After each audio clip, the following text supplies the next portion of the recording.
have the pleasure to present to you Dr. Martin Luther King, Jr.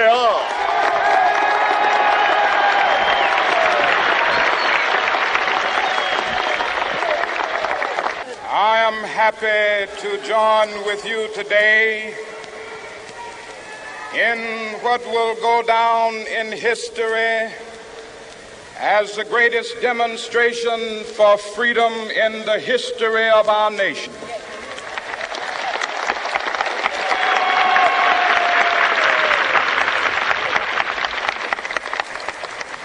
Five score years ago, a great American in whose symbolic shadow we stand today signed the Emancipation Proclamation. This momentous decree came as a great beacon light of hope to millions of Negro slaves who had been seared in the flames of withering injustice. It came as a joyous daybreak to end the long night of their captivity. But 100 years later, the Negro still is not free. 100 years later, the life of the Negro is still sadly crippled by the manacles of segregation and the chains of discrimination. 100 years later, the Negro lives on a lonely island of poverty. I have a dream that one day this nation will rise up and live out the true meaning of its creed. We hold these truths to be self-evident, that all men are created equal.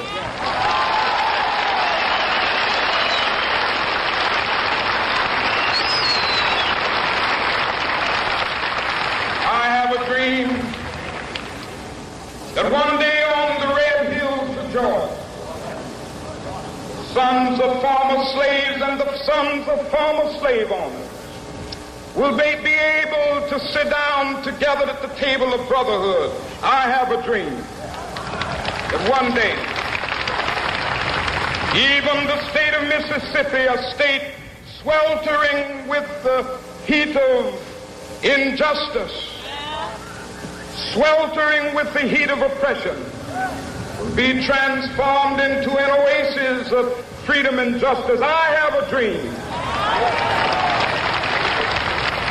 My four little children will one day live in a nation where they will not be judged by the color of their skin, but by the content of their character. I have a dream today.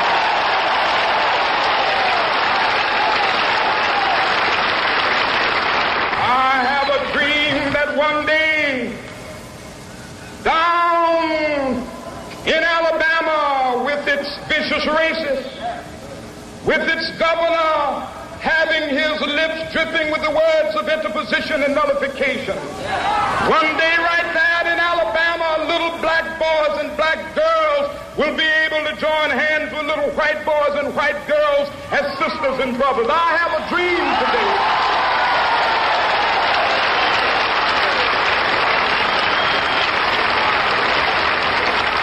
I have a dream that one day every valley shall be exalted, and every hill and mountain shall be made low. The rough places will be made plain, and the crooked places will be made straight, and the glory of the Lord shall be revealed, and all flesh shall see it together.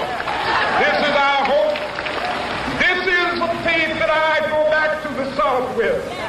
With this faith, we will be able to hew out of the mountain of despair a stone of hope.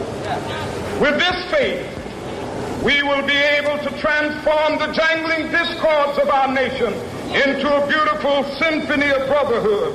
With this faith, we will be able to work together, to pray together, to struggle together, to go to jail together, to stand up for freedom together, knowing that we will be free one day.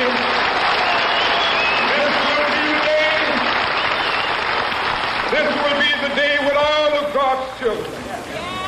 be able to sing with new meaning, my country, tears of thee. Sweet land of liberty, of thee I sing. Land where my fathers died, land of the pilgrim's pride. From every mountainside, let freedom ring. And if America is to be a great nation, this must become true. And so let freedom ring. From the prodigious hilltops of New Hampshire, let freedom ring.